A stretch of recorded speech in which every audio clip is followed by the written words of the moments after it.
Today, let's work with the French knitter. A French knitter is something that's been used for centuries under lots of different names. You may have heard it called a knitting Nancy or a spool loom, maybe even tomboy knitting, also called corking. But this spool loom is a form of knitting that uses a spool with a number of pegs or nails around a tube. And it actually makes a long knit tube with interlocking loops. One can be bulkier than another depending upon how far apart your nail heads are or your pegs are. This particular one is already pre-made. I've got another one like that here with even more pegs, but you can also make your own, and I'm going to show you at the end of the video, after I show you how to actually work one, I'm going to show you how to make one of your own. So stay tuned and we'll make that today here on GoodKnit Kisses. Welcome to GoodKnit Kisses. We're all about helping you stitch your love and love your stitches. This is a great project for most any age, usually 4 or 5 years old, depending upon the child. If they can hold on to a spool loom and some yarn and work with their fingers well, they can do this. So 4 to 94, 5 to 95, doesn't really matter. And it's just a great project for keeping your hands busy, working on little projects, and keeping your mind busy and occupied. So it's a fun thing to do.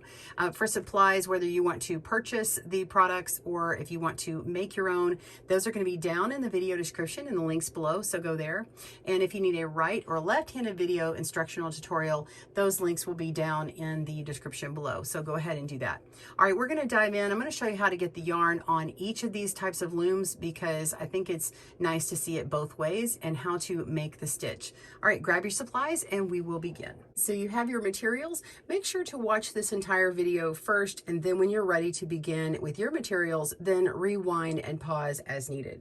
I'm going to work with this one first because I can use my fingers to lift up and over these larger pins or pegs here. And then this one over here, I'm going to show you how to do it with the tools after you understand the basic principle of doing it here. Okay, so let's begin. We're going to have one end of our yarn. This one's attached to the ball. We call this the working yarn. I'm going to take this end and drop it down inside my tube or spool. Just go right down in here until it comes out the other side. All right, just give yourself a good long tail that you can manage, not too short. Okay, so we're going to begin. I've got this is my dominant hand here. Again, we have the right and left hand video.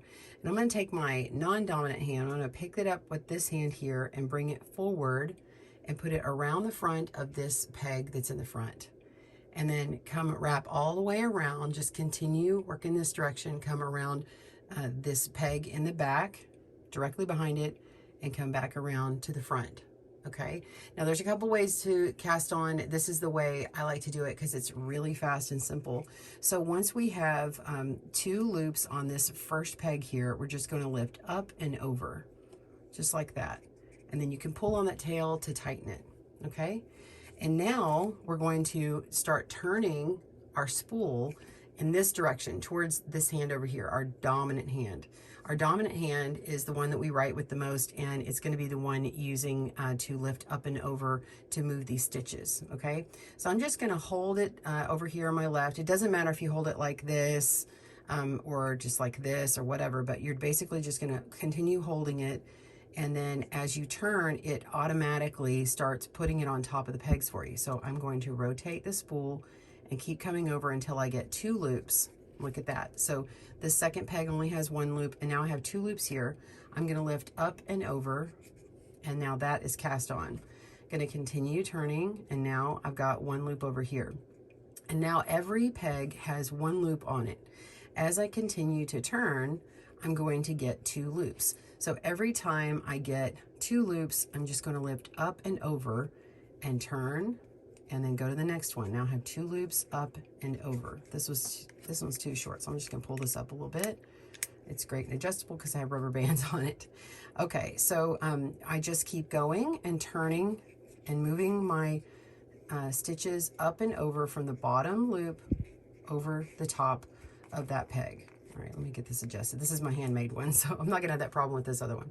All right, so we just keep rotating and stitching. So as you do this, you're gonna continue making a knit tube that works all the way down inside here. Now it will start closing up as soon as you make more. And you can tug on this strand here, and you can see how it tightens in the middle here. Do you see how it tightens?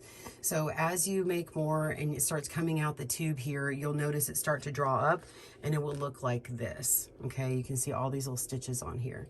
So you just continue to turn and do it. All right, let's go over here and oops, if that happens, just pick it up and put it on. Here we go. And actually, let me show you this. So you can see where the yarn is coming from, this stitch here, this peg, okay? That is coming from here. Just come up and around to the next part, okay? And then continue on. And also, if you want to put this down and you're afraid they're going to pop off, you can put a rubber band to go around it, all right? Let me show you. All right, so I've got a rubber band. You can use a little hair band if you like, but you can just put a nice little rubber band on the top, and then nothing is going to pop off, and you can put that in a bag with your ball of yarn, and you're ready to continue going when you want to pick back up. You just take this off and continue knitting, just like that. Okay, all right, so let's show you how to do this one. All right, so I've already put my yarn in here. Let's show you again. Here's the cut end. We're going to drop it down into my spool all the way down, get a nice tail, and then I'm going to wrap around. You can even hold this part here to make it tighter. I'm going to wrap around this first peg and go around the pair behind it, so that peg right in the back or pin, okay, and then come back around, and now we have 2 loops here. So I'm going to take my tool. This is the one that came with this one. You can also use a pick like this that you can buy separately, but this is the one that came with it. I'm gonna lift up and over, and this one's gonna be loose because of this tail. Just tug on it and it's nice and tight. And so now we just start rotating around just like we did before. I'm rotating, and now I have 2 stitches. So I'm gonna grab here. I'm just lifting from the inside because it's easier to pick up, and lift up and over like that, and continue turning. And now everything has 1 loop, and as I turn, this one has 2 loops. Lift up and over, turn, lift up and over. There's also a hook at the end of this one. I personally don't like it as much. It sometimes will catch on the yarn. Depending upon the yarn, it might be it might split easily, but it still works. So if you like the hook, then you can do that. Just make sure you're getting the whole strand here. Yeah, see, I just like this one because then I start feeling the other stitch. Okay, and these tend to stay on pretty good because they have a little nail head on here and they don't pop off as easy. And you just continue going on until it looks something like this with this knit tube coming out. All right, so let me show you how to take it off of your loom. Okay, it's real easy. You're just gonna take your yarn when you're ready and cut it. Cut a nice long tail. All right, and you can see that my yarn is coming from this peg here. So I'm just gonna go ahead and work the next peg and lift up and over. And then I'm just gonna pull through that cut yarn all the way through. Come over to the next one and knit that off, pull up and over, and then pull it through. Oops, I'm caught on my finger. All the way through. The next one, the same thing.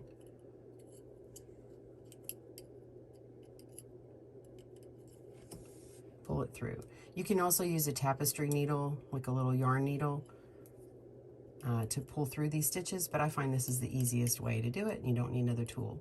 And just pull it all the way through, and then take it out. And you can see I have a nice cord here, and it's a little bit loose here, so all you have to do is just pull on it and it will tighten. So now you can do different things with it. You can take it and roll it up like this, and then stitch it together. So you could just turn this over and take your darning or sewing or tapestry needle, whatever, and stitch all the way through these stitches, coming all the way around in a circle. until you have completed it. Even maybe come back with this one and tuck in that tail and go back through. You could create a coaster, you could create a rug, whatever, or you could just simply tie these together for a fun little necklace or headband or what, or a bangle, whatever you like to do. This would be a nice little bangle or bracelet. You can sew the ends of these together, pulling your tapestry needle up through the end here to finish that off. So any number of things. Let's move on. I'm going to show you how to make your own French knitter. Let's make a French knitter. You can use a variety of items. I'm going to use the ones shown here, and you can get all that in the information in my blog to link to the products that I'm showing. This is not a sponsored video, but I am going to point out a few different things I'm using. First of all, you're going to need some scissors, and you're going to want to use that to cut down your paper towel roll or toilet paper roll to the size that you like that's going to work for your hands. You're also going to need something for pegs or something at the top. This is just a plain popsicle stick. It's just a standard size. There are different sizes out there. I'm using these fun colors because this is going to be for a class of younger children. And then you want something to bind it together, and I'm using a couple of regular size rubber bands. And I'm also using masking tape. You can use regular masking tape. This is a colored one. It's called Expressions from Scotch. This is not a sponsored video, but that's what I'm using on these here. And it just makes a nice smooth surface, and it covers that cardboard, and it's just fun. So in this case, I'm putting it underneath the rubber bands, and on this case, I'm covering the rubber bands up, and that's kind of fun. Or you could use a clear tape for yours. All right, so grab your supplies, and I'm going to show you how to make these. All right, we're going to make this one right here. It's really simple. We're just going to take our toilet paper roll and pick up our utility scissors and cut lengthwise all the way down. So just go into this opening, pick a spot, and just cut a straight line. Okay, and now we're going to make our tube collapse on itself. We're making it a little smaller.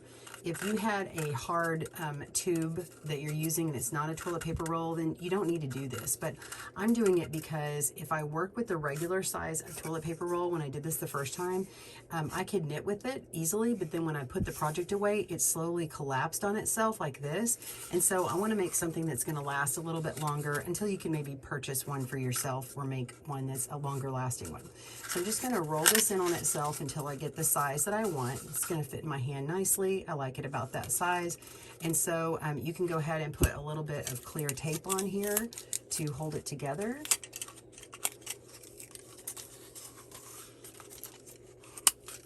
Okay, so it doesn't have to be seen, doesn't have to be special or colored or anything.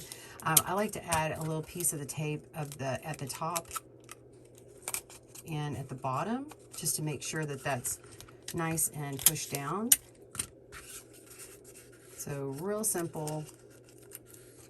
And that's at that end there. And if you want for good measure, you could add in a piece here.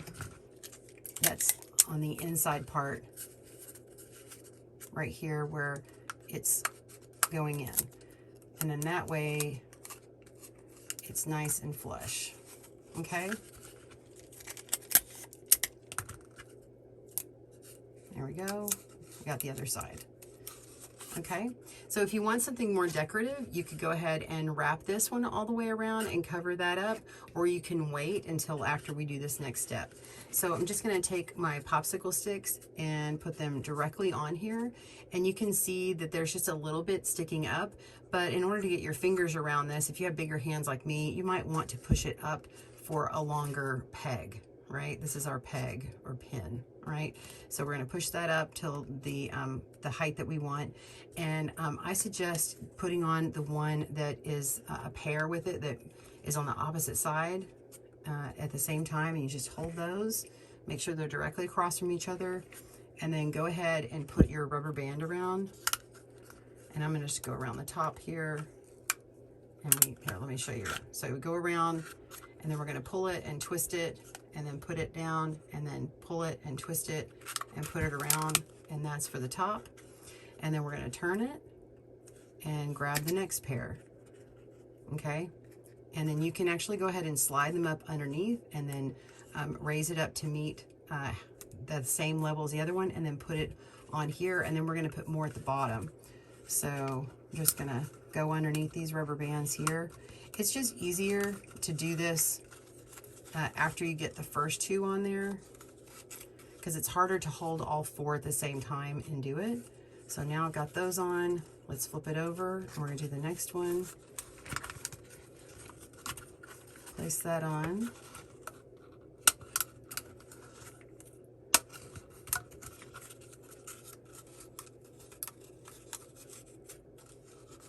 Okay, and then go ahead and adjust all of these around before you put your next rubber band on. Make sure they're at the height you want, and they're directly across from the one behind it. Okay, so once you have that on, just turn it to the other end and repeat again, putting on your other rubber band. Put it around, pull it tight, twist it, put it on, pull it tight, and twist it. I just do mine 3 times around for this size of rubber band. And the rubber band that I'm using is 3.5 by 1/8 inch, if you're just curious what I'm using. So that is it. I'm actually done with mine. So I hope that's helped you. If you would like to make the short ones that I have here, let's just show you real quick. I'll just do this fast. We're gonna cut this in half, and then you can go ahead and cut it in half again.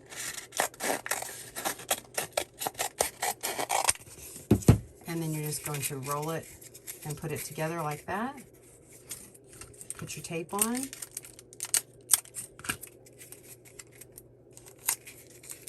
And you're ready to start putting on your popsicle sticks. And for this one, you're going to have to cut the popsicle stick so you can, oh, and I didn't put that on enough. There we go. Let's tape that again. And for good measure, let's show you what I do here. So let's find the end. Where is the end?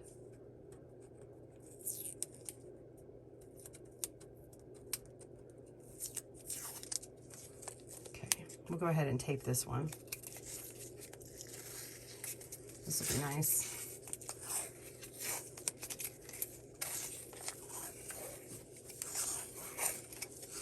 I'm not trying to do anything pretty.